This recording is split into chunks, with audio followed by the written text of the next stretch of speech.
నమస్తే అండి, welcome back to my channel. ఈరోజు బోటి చట్పట్ రెసిపీ చూద్దాం.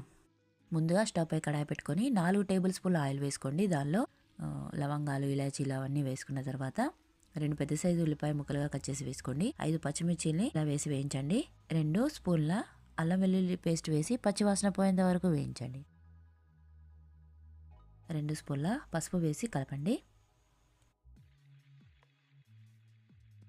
అలాగే కొద్దిగా కరివేపాకు వేయండి.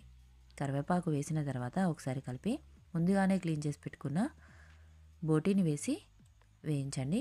ఇది 1.5 kg వరకు ఉంటుంది. మంచిగా కలిపి మూత పెట్టి ఉడికించండి. మూత పెట్టిన తర్వాత వాటర్ వచ్చి మొత్తం ఇనికేంత వరకు బోటీని అందులోనే ఉడికించండి. మీ కారానికి తగ్గట్టు ఉప్పుని కారాన్ని అడ్జస్ట్ చేసుకోండి. నేను 5 స్పూన్ల కారము 2 స్పూన్ల ఉప్పు వేశాను. ఇలా అంతా బాగా మిక్స్ చేసిన తర్వాత